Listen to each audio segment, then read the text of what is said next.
just to officially welcome you all to the Inner Space Friday Night Talk. Today we have Erik Larson, who's joining us from New York. Erik is going to be talking on staying motivated and inspired. Every one of us knows that when we're being motivated and inspired, we feel amazing, possibly on top of the world. And that in that mental state or that emotional state, we find ourselves stimulated with our thoughts, our creativity, and it's the thing that creates energy in our life. So Erik's going to share from his own personal experience. Erik is a civil engineer and a technical consultant by profession. He's based in New York and is the director of the Brahma Kumaris in the United States, as well as a representative for the Brahma Kumaris at the United Nations. Erik, I'm going to hand over to you. And just before I do, just to be clear, if you could post your questions and answers to us on your question and answer link that's in your email, that would be most helpful. I'll be posing your questions to Erik after his talk. Erik, over to you. Thank you. Great. Okay. Thank you very much for having me. It's lovely to be in London, inner city and inner space, and happy to be able to share a few thoughts about staying motivated and inspired. And not sure how you might commemorate. It's not an anniversary or a celebration in that way, but today here in New York is commemoration 19 years ago of something called 9/11, September 11th. And if you are mature, then you probably remember where you were and what was going on that day for you. I happened to be in New York City. I was working at that time, Midtown Manhattan, if that means anything to you, and a few miles north of the Twin Towers. And gonna just share a little something about that, because we had a floor, the company I worked for, on the 33rd floor near Bryant Park. And so looking south, nothing in the way, and could see great, nice view. And somebody called around 8:30 in the morning and said, come look at the window. And so we all looked out there and couldn't quite figure out what it was, but there was this black smoke coming out of a hole in one of the World Trade Centers. And I'm sure you've all seen videos of that. And so very few saw the first plane, but most everybody in New York saw the second plane. And so we did. There was a second plane. We saw it kind of out of the window. There it goes. And we saw an explosion from the south side, and then we saw another explosion as the fireball came through. And like, wow, what's happening? We listened to the news, we had TV, and trying to figure it out, and the news reports were coming in. And basically there are these planes flying around. And when we heard that, the first one was that there were 8 unaccounted planes in the country still out there. And it was like, wow, 8 other planes flying around. The question that immediately came was, are they going to hit the building I'm in? And we're in not an old building, but not a landmark or the tallest building either. And so processed that and thought, well, they're closing the gates and the bridges and systems and locking down the city. Where would I go? So I and just a few others out of 100 stayed. Lots of other people just left for whatever reason. They wanted to get home, but most of them didn't. That day, that morning and afternoon, they did eventually. And then thought about myself. What's happening to me at this moment right now? And when I kind of processed that and said, I'm going to be okay. You know, they're not going to hit this building. It's safe where I've got. I brought my lunch. Had a good view of the whole thing. Was able to keep in touch with what's going on. So I decided to stay. And after that decision, then there was another thought. And I was like, oh my gosh, I know people down there. You know, I know some people who went to meetings in that building. I had some friends had some offices there. There's another brother who was in the building who tells some wonderful stories about his experience at that time. And it just kind of, you know, immediately after a pause, my awareness and thoughts moved to a different sphere, a different area. And I started to recognize it, you know, there are people down there that I know, hope they're okay, type thing. And after that thought, you know, there's kind of let that come into my mind and process that. Then it was like, you know, I bet there are other people, I went to family, who are thinking about this and hearing this and worrying about it. And so the plane had knocked out the towers on the World Trade Center so that the local cell phones didn't work, but I was in the office and we had long distance, so that did work. So I called a couple people, but specifically in this case, my mom, and said, hey, you know, whatever you hear today, I'm okay. You know, there's stuff going on here, but I'm fine. Don't worry about it. And so kind of checked that off, okay, and a couple others, and then internet was working, email was working, early stages of that, and so was sending messages to some people in, actually they were in Oregon, and they were sending those out, kind of letting people know what was happening. And the item that I just want to highlight with that is how we live in different realms, worlds, thoughts, orbits, however you want to visualize that. But there was this small one about me. What's going to happen to me? And I had a certain thought and a certain consequential feeling with that. And then around that, there was like, well, they're friends, people I work with. What about them? What's happening to them? And there was this other kind of bubble, other world, this realm that I entered into, which was totally different than myself, others. And then there were family, and then there was kind of world, and kind of painting a picture of how we can be in one thought and have one experience. And that can be layered, embedded, connected, overlapping with other thoughts, other worlds of thoughts. And each one of those had a different experience. Each thought I had created a different experience. And maybe you had that same process 19 years ago if you were around and thinking what's going to happen. If you were in London, you probably didn't think that there were planes flying around you. Maybe you did. But we've also shared, and I believe that it's a similar type of experience this year, that there was news, depending on when you might have heard it, but of stuff happening in China. And so your thoughts went there, my thoughts went there, and it's like, oh, they're having a hard time, and these videos were circulating of people falling over and being nailed into their homes, and it's like, oh, that thought created a certain feeling, but it was separate. It wasn't fearful. It was distance. It was just informational. Another part of the world. Oh, wow, look at that.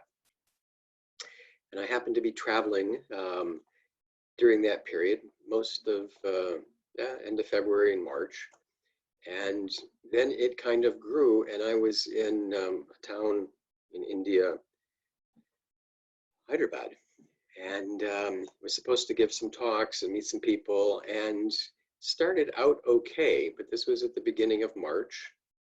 And all of a sudden, people were saying, you know, we're going to cancel. We're sending all our employees home. We're not going to have any meetings. We don't think that's the right thing to do. And I actually was kind of relieved. And then it was like, well, I need to get home. And I kind of had that thought about myself. What am I going to do? How am I going to do it? What's going to happen? And then there's this sense that, okay, well, I was thinking about myself, which I hope you do sometimes too. Not me, but you.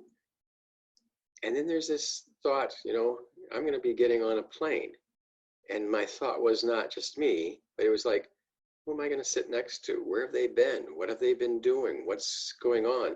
And another ring of awareness started to come in. And I'm doing that here at home, and you might have done that also.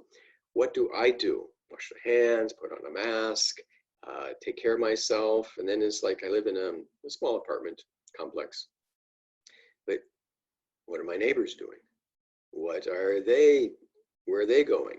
What's happening? You know, and then I start looking at the doorknob a little differently, and I look at the banister a little differently, and I just enter into another awareness.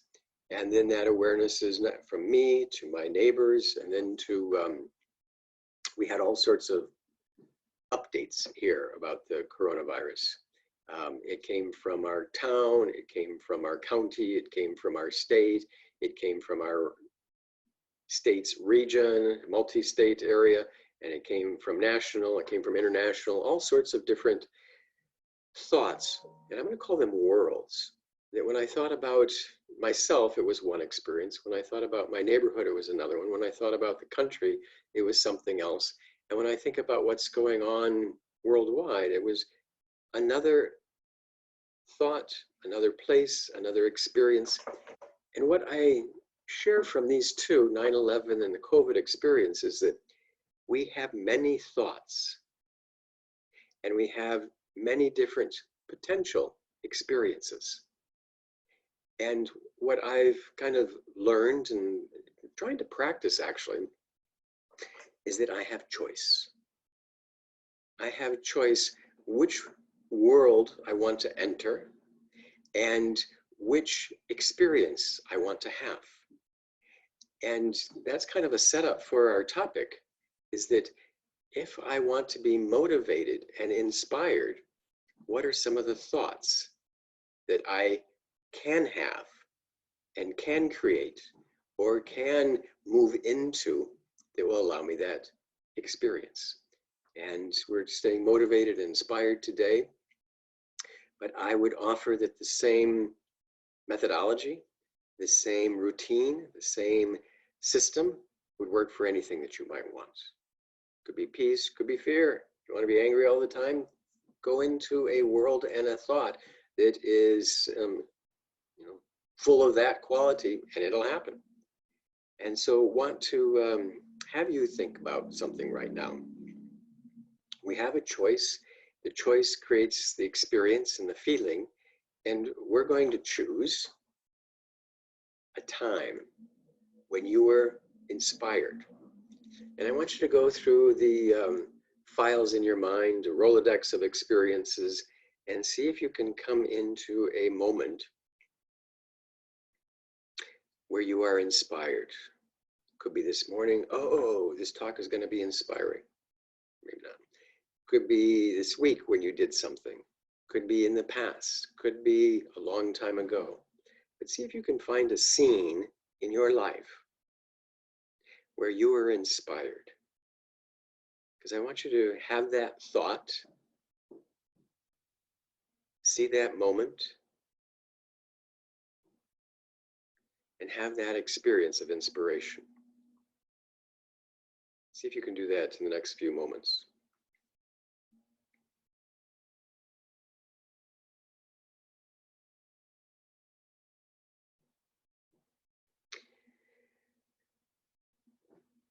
So hoping a picture, a scene came in, and hoping that a feeling also came with that. Thoughts, feelings, experiences, they're connected.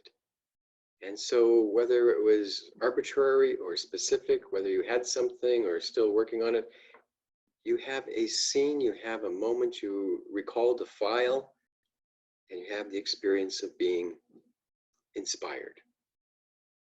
So see what you're doing, see how that works out. And sometimes when we're inspired, our thought comes for what we want, okay? Might be small little things, could be just, for me, for the last few months, I don't know if you overheard this, but gosh, it's inspiring. I can go outside and I'm gonna go to the grocery store, and I'm gonna plan for a few dinners, and this is what I want, and wow, this is pretty exciting. Maybe not for you, and maybe not on the range of the greatest things to do, but when we have a thought, one of the things about inspiring and being motivated is to have a plan, and that plan somehow allows us, and I'm going to offer, to be creative. That when we are thinking of something and wanting something and trying to align some energy, there's a creative energy that flows with that. And that is something that, for me, I find wonderful. That's a quality that I can hold on to something, want something, and see that. And so all of a sudden, this is what I want. You know, I want to eat. Okay, what do I want to eat? Well, I actually am thinking, you know, some fruit would be good.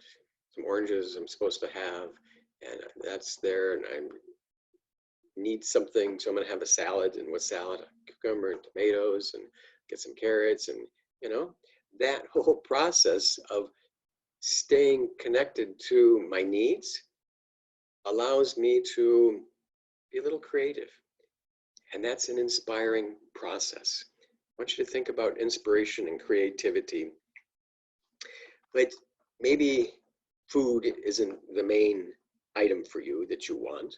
Maybe it's something else that would be there. And so that brings in a nice question for us. What do you want? What is important? And therefore, what is going to be inspiring? One of the things about our lives, our activities, is what gets us up in the morning? What is it that you want to live for? What is it that you want to do? What do you want to create? And one of the things that helps me is to actually make a list. Make a list of the things that I like, that I want, that somehow, you know, I'm not stuck. Because if I don't have my list, if I don't have my goals, if I don't have some sort of reason, then I can get stuck. I can get unmotivated. I can get de-inspired. I can be uninspired. I can be, you know, lethargic. And maybe that topic was chosen because you've had that experience. Sometimes it's hard to get out of bed. You know, it's like, oh, have you ever had that experience? I've got these sheets on top of me, and I have to figure out how to get them off, and then I have to figure out where my right leg is, and then I have to figure out how to get my right leg off to the side, and then I have to sit up, and then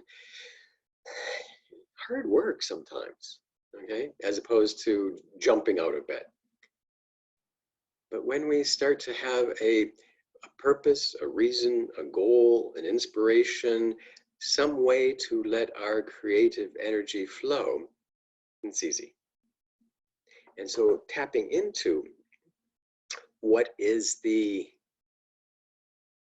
quality, what is the purpose, what is my goal, is an important question for us to think about. I feel very good about what I do. I teach people meditation, I help, I've got some tasks. It's not so hard. It's not so much so that I got some free time to fill it in, eating my salad, however it's going to be. But sometimes that's hard to come up with a purpose or a reason. And so we're going to kind of see if we can back into that. It's not always clear in our conscious. But a little interesting way is, have you ever not liked something? You know, I don't want to do this, I don't want to do that, this, that's not right, I don't have a purpose, I don't have a goal, I'm not inspired, there's nothing out there because of whatever. And if you can listen to yourself and think about why you don't want to do something, what is missing, what is lacking, what is not there, and then kind of boil it down to see what the core is. Usually, if you can understand that process, it is a value is missing. I don't want to do that because it's not peaceful, it's not loving, it's not honest, it's not true, it's not, supportive, it's not cooperative, it's not. When you say not about something, you're actually getting closer to what it is that you want. And if you can listen to yourself when you are not happy with something, something is missing, something that you value. And so what is it that you value that's missing? And if you can put your head into that and identify it, you will always be motivated. You will always be inspired, because that's your core value. That is what is important to you. And I did that a lot in college and work. The job I had, I liked it because I worked for an insurance company as an engineer, as a consultant, and I would go into these places and look at what they did. There was a lot of manufacturing in the United States then, a long time ago, and see what they did and realize, oh, I'm glad I don't have to come here every day, for whatever reason, because it wasn't what I wanted. And it didn't have the feeling that I wanted to be a part of. It didn't have the environment that I wanted. And so when I know that this isn't what I want and this isn't what I want, that was a process for me to get closer to what I wanted to do. And so offer that as a way to get closer to a purpose or a goal for yourself. And if you have a purpose and a goal, that can help you think about how to do it. That brings creativity. And that's kind of a basis for being motivated and inspired. However, saying no to this and no to this is a long process. It was for me. And if you keep saying no to things, you lose energy. I did. I don't want to do that. That's not right. This isn't good. I don't want to do that. That's no fun. Whatever the reason or the excuse was, that's exactly how I felt. But then it didn't necessarily work for me this way, but I know that it does now, is I realized that I needed to not focus on myself, that there's other principles that I was able to kind of back into, understand, not consciously at first. But one of the reasons I took a job is I wanted to be able to eat, wanted to be able to have a home. And those were very motivating and inspiring to me. If I did not do this, I don't know what would have happened. Didn't want to stay at home at that time. I wanted to move out, wanted to kind of grow up. And so I was inspired to meet my needs. That's one way. But if your needs are met and you're still not feeling it, there's a principle that I learned. And that when I want something, if I look for it, then sometimes I can't find it and things get blocked, lethargic, not interested. And the way that it works for me now is that there's something called flow of energy, of resources. And you all know this, that whatever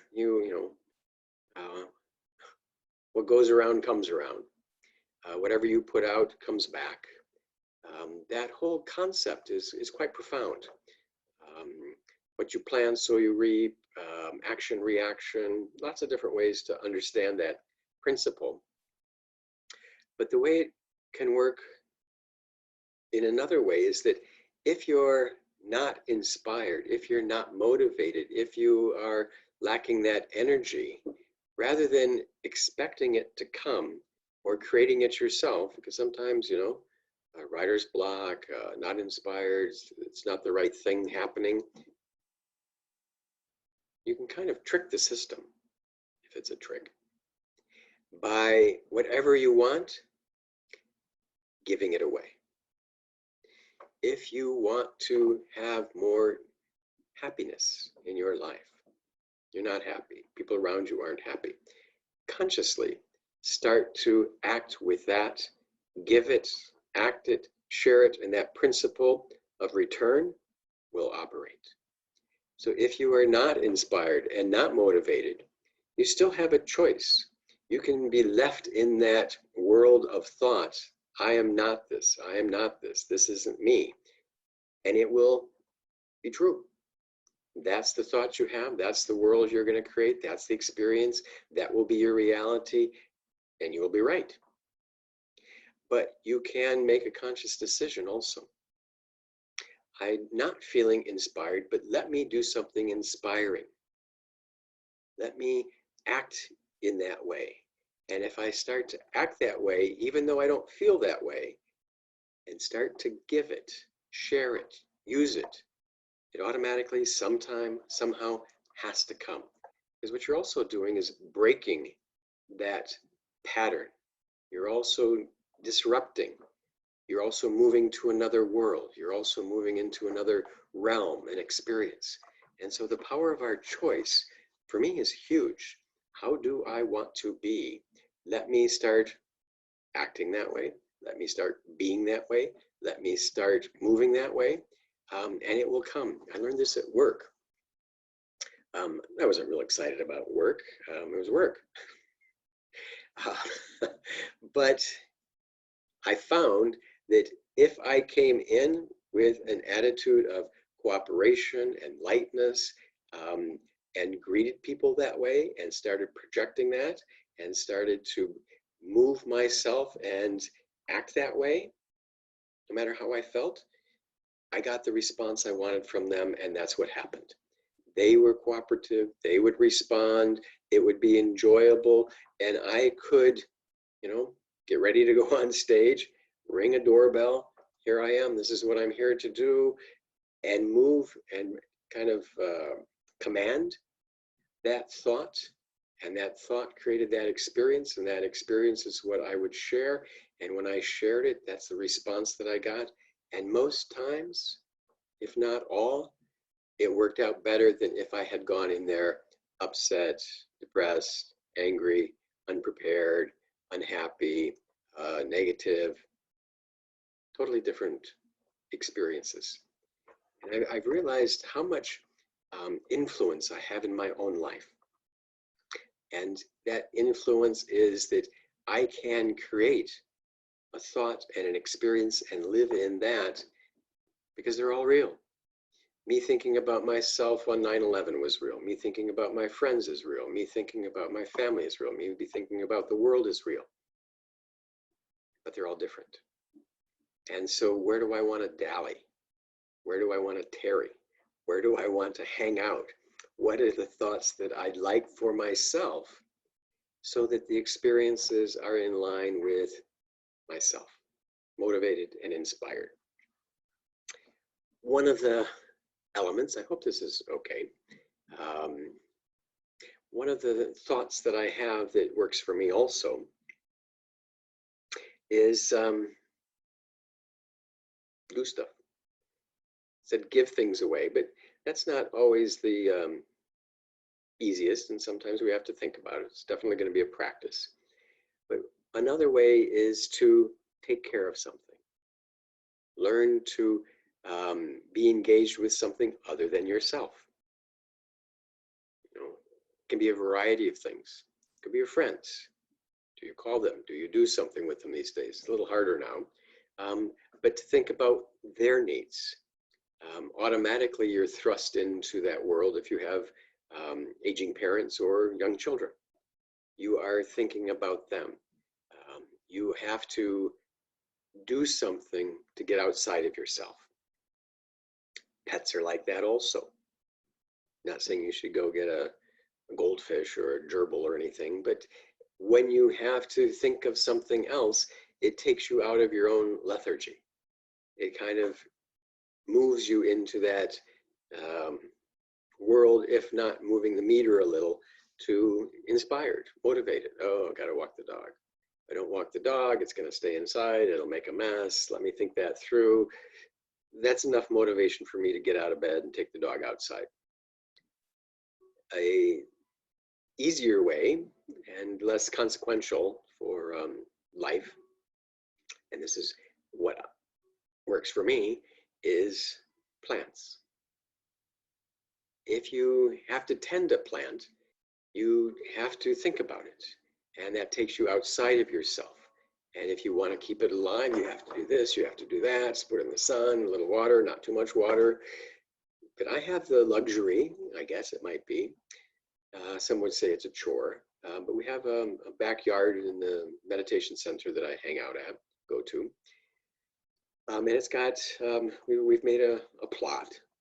And so right now, I'd like to show you a picture. I didn't take a picture of it, but it is one vine crawling all over another vine. So we've got some zucchini and we've got some different squash, and they call it this a pumpkin and something else I don't know, but they're all over the tomatoes.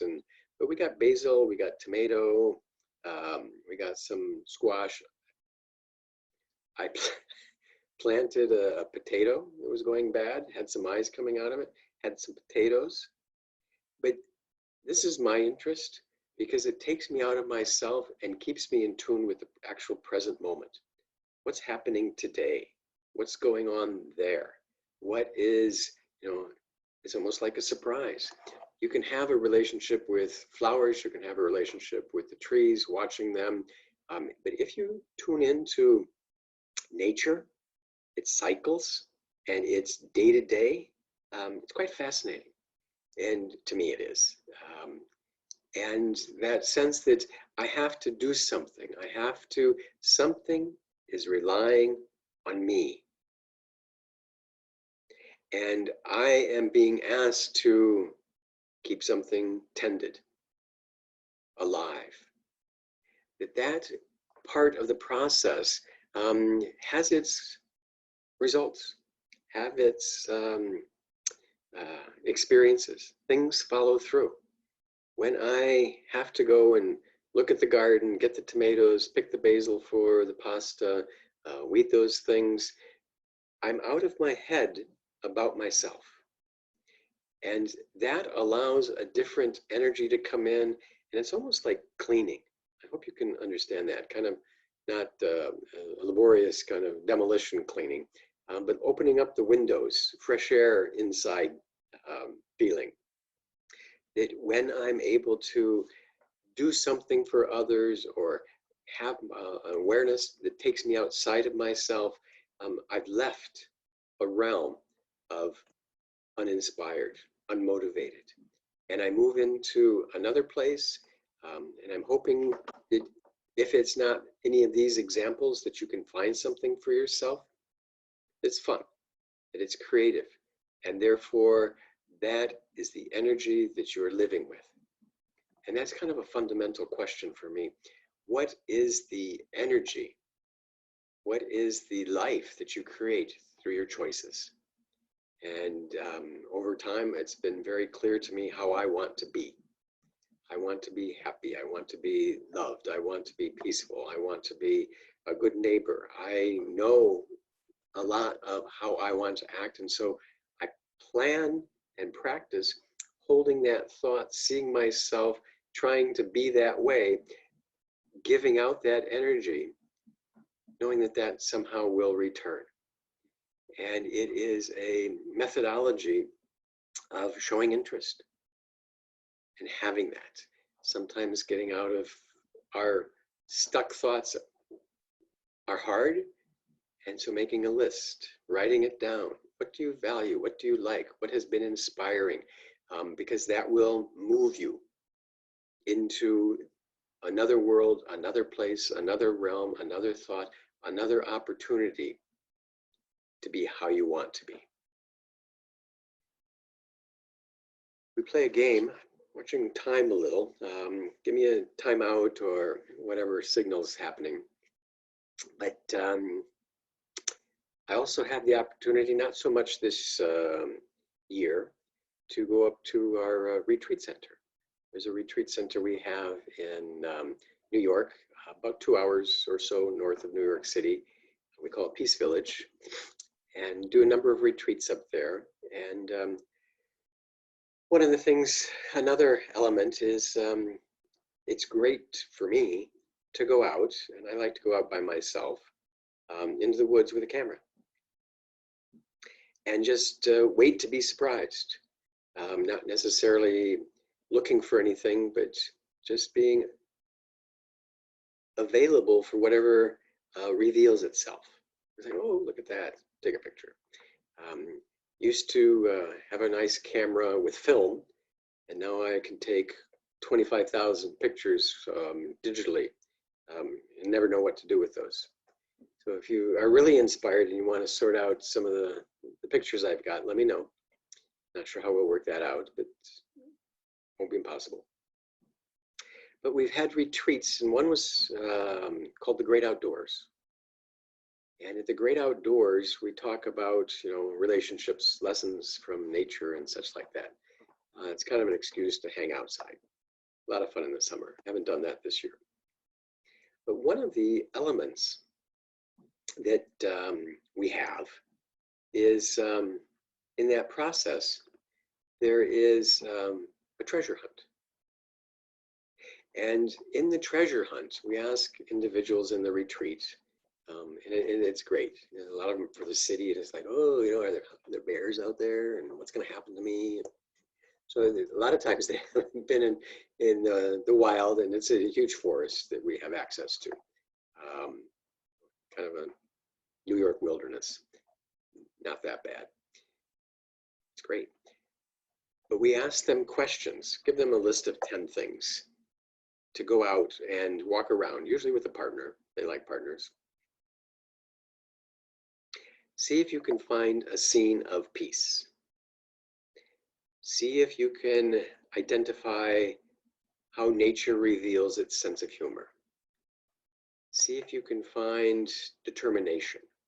And we give them a list of different qualities, not objects, but a value or an experience, a quality to look for. And then we ask them to take a pen and paper and write it down. And why I mention that is because everybody who goes out and works on this or plays with this or participates in this finds those moments. Whatever you ask, they find it. And what I find is with a little time, if you start looking for something where there's cooperation, and that's the lens, that's the filter that you have on, you see it. And I learned amazing through all of this, that whatever you want, if you start to think about it and look for it, you will be successful. Huge understanding that if we start to just hold on to it, and these are people who don't practice much and just are asked to go out and wander around some, the pond and the trees and the grass and whatever else is out there, they can find it. Oh, here's 2 trees. They're connected. They're cooperating. Might not be the best example, but it was for them. They want to succeed. They want to see. They do see because that's their intent.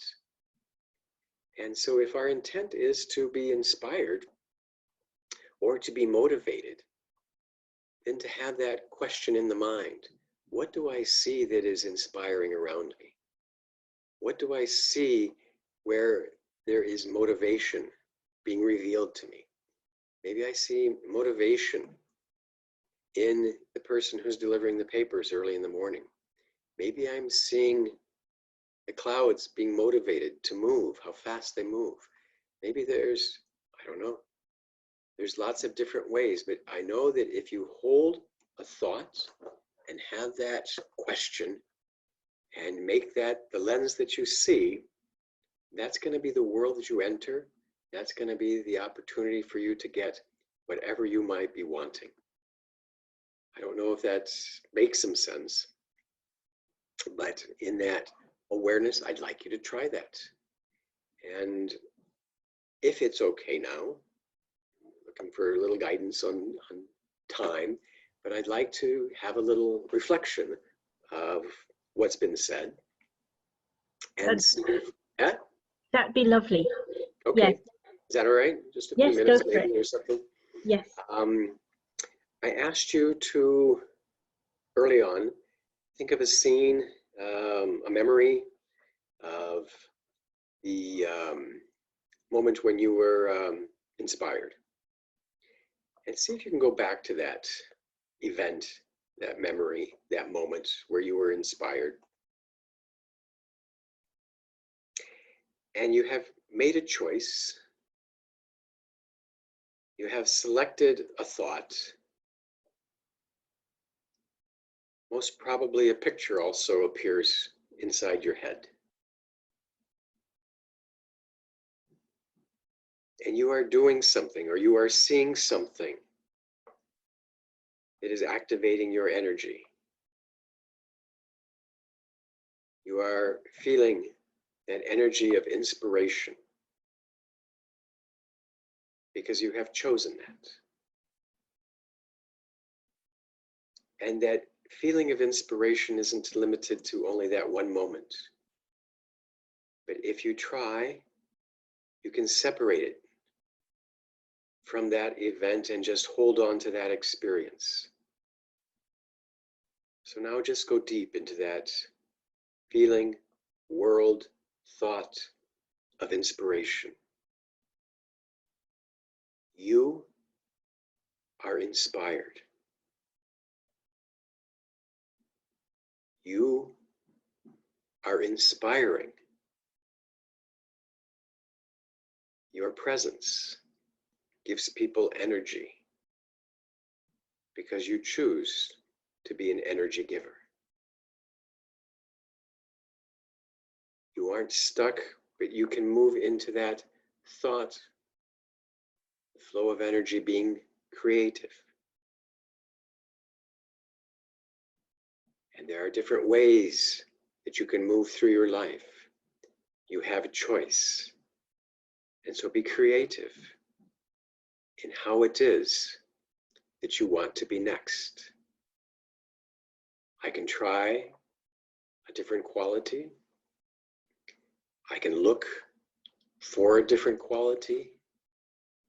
And in all those actions and processes, I will experience the different values and qualities that I'm looking for.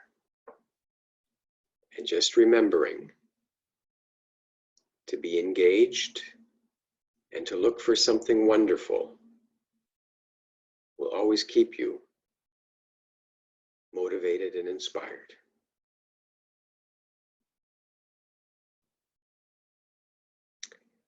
I hope this was an inspiring few moments for you.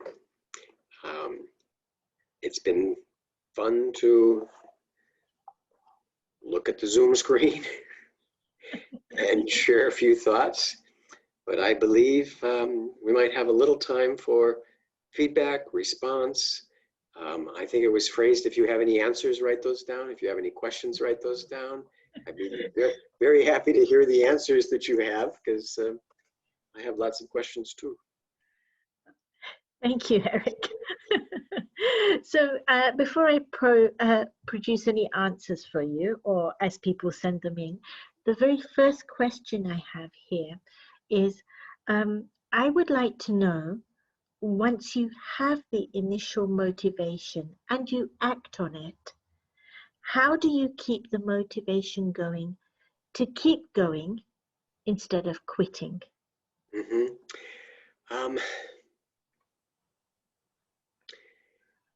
There's a number of ways that can keep that, but gauge your activity in the realms of your ability to succeed.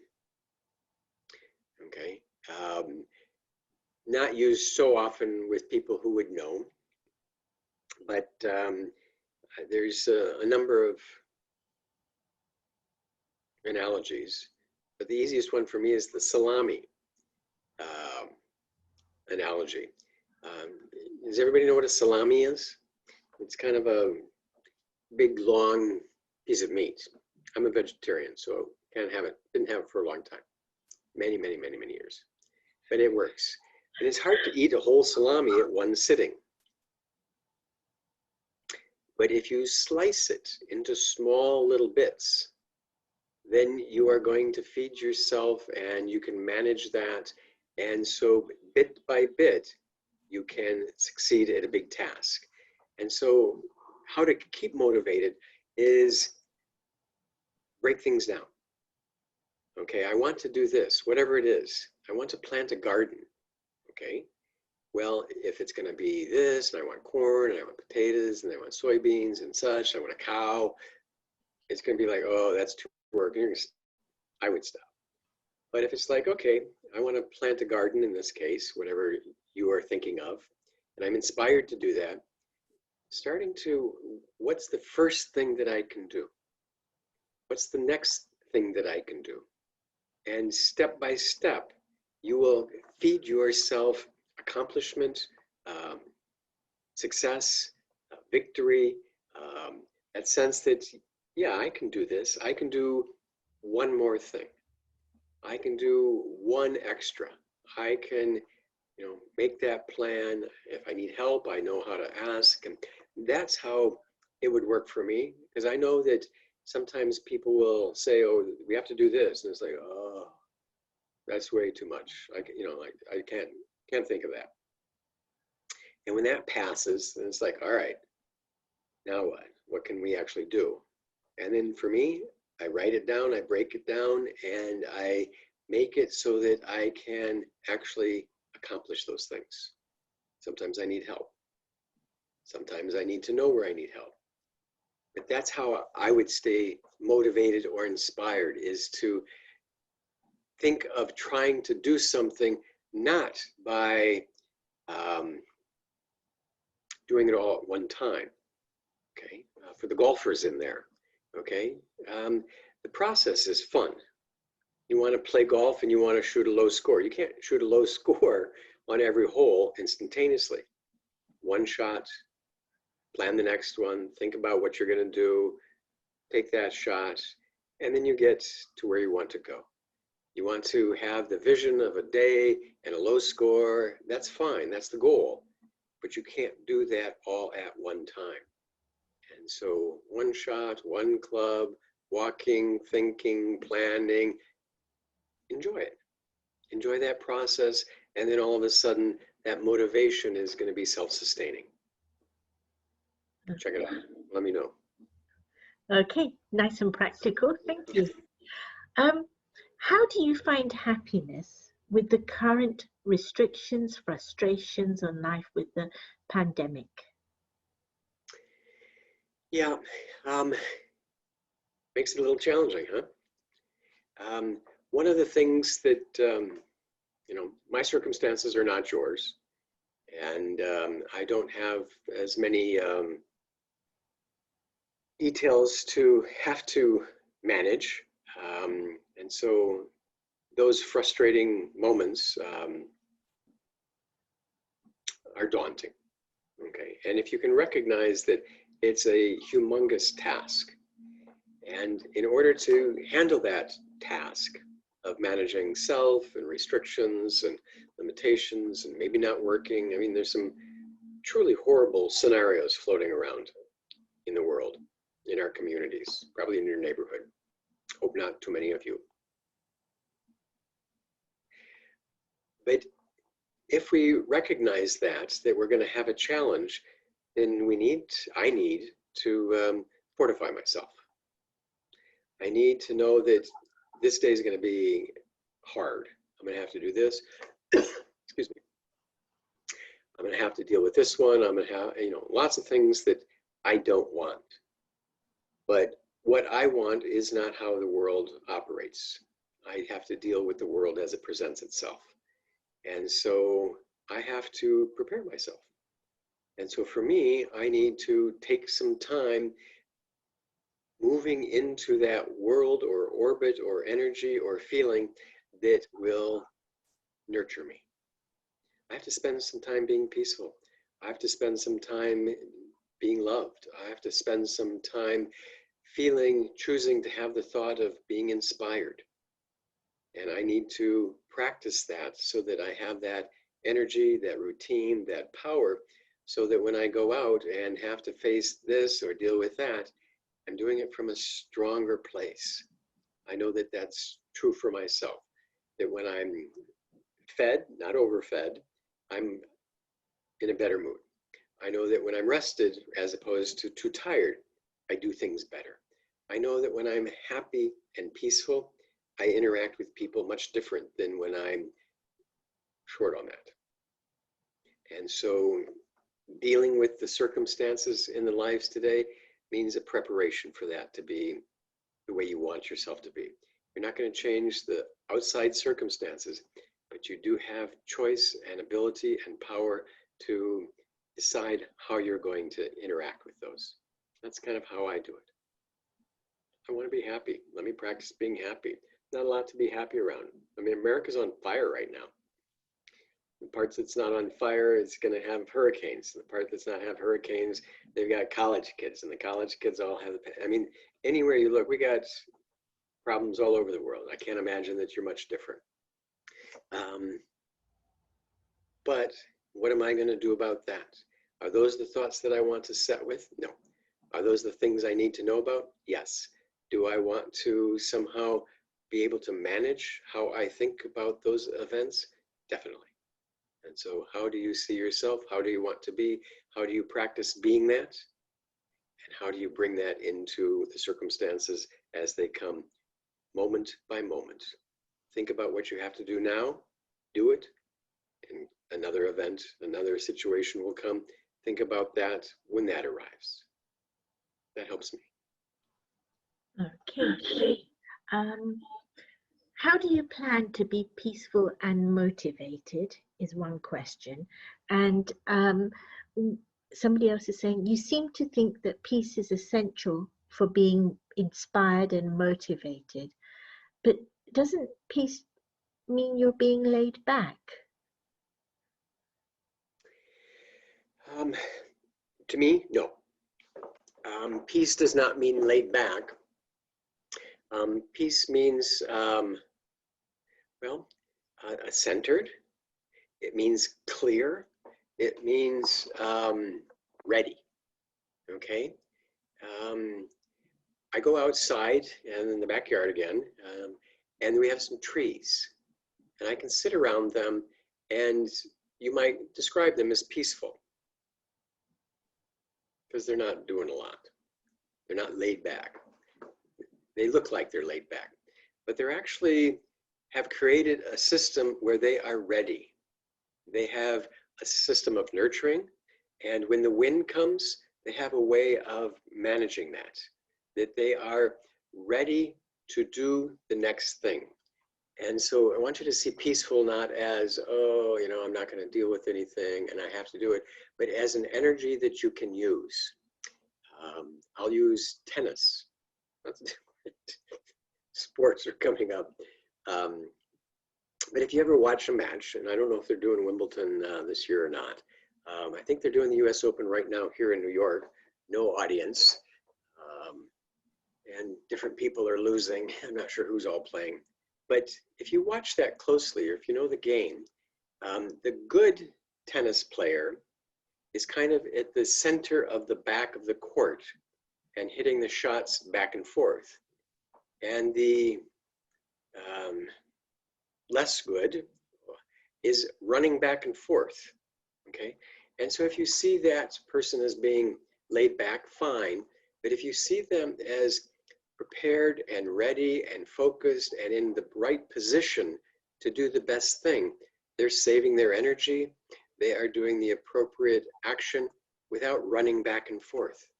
And so peaceful is the mind being in a state where it is not being disturbed. Doesn't mean it's absent or empty or not engaged, but it takes a lot of energy to be the player who doesn't run. And you're powerful when you do that. And so peace is a power, and it is a preparation, and you're at peace. You can have all sorts of weapons, and people will look and say, no, I don't think that's the case. You can be peaceful and powerful, but that doesn't mean that you haven't prepared. It doesn't mean that you aren't engaged in activity.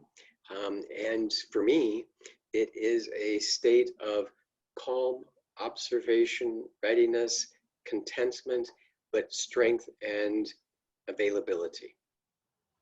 Hope that might make some sense. Hmm. So how do you plan to be peaceful and motivated? How do I plan? Hmm. I like to take naps every once in a while. That's a good thing. I highly recommend a nap.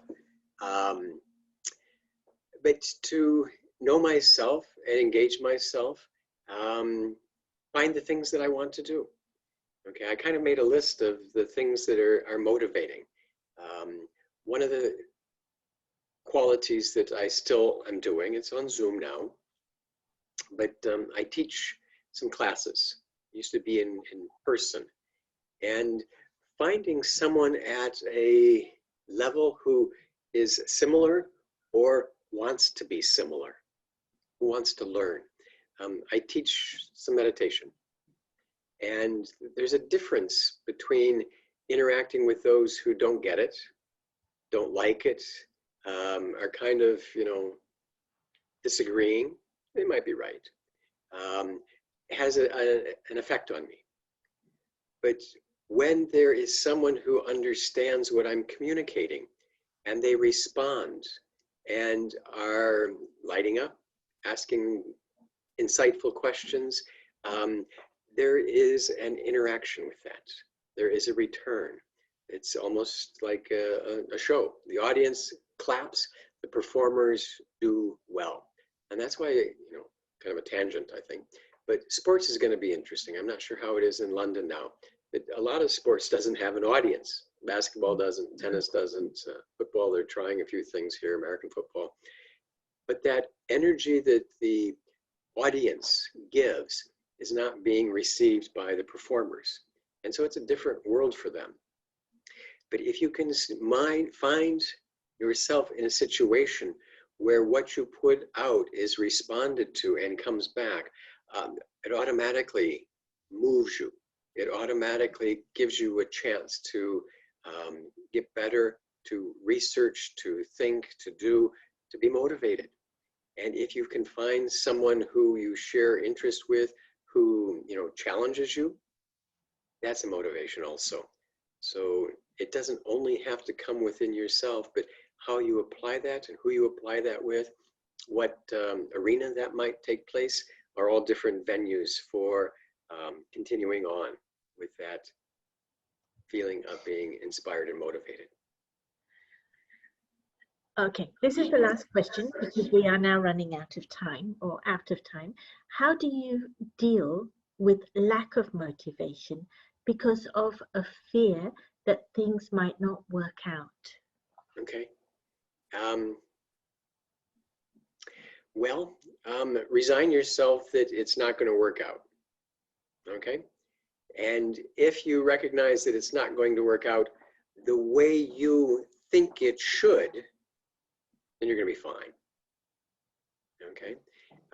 It's going to work out the way it works out. And so be surprised, be amazed, feel that, it can have different energy, because if it only can be the way I want it to be, I put a box around everything. But one of the things I hope you can think about is that if I take a step and have a goal or a plan, but I'm allowing that to grow and I can include, then there can be amazing things that I couldn't do on my own. And you should all know that, right? If you are in a family or in a work situation and you don't like somebody, just imagine that they're not there and you have to do their work. Okay? And all of a sudden it's like, wait a minute, maybe we can work this out for you to stay and do the cooking, or you can stay and do the accounting, or you can, you can't do everything. So how can we plan and think and allow for other things to come in, which will be even better than what we can do by ourselves? It's kind of an interesting process that we are wanting things, but we should also be able to allow the rest of the world to make itself available. And we can take that into a spiritual realm because there's other energies that exist that if you allow them to, can appear. But if you block them, you're kind of stuck with yourself. And if you don't get the results, you can kind of say it's not worth it. So we have to kind of change our mindset sometimes. Thank you, Erik. It's breathing away, and people are saying thank you very, very much for your wisdom, your advice. It's much appreciated. Your thoughtful responses, and for a very interesting talk, amongst other things. So from all of us, many, many thanks. And to everybody who joined us, we look forward to having you join us again. And we've had a lovely evening. So thank you very, very much, everybody.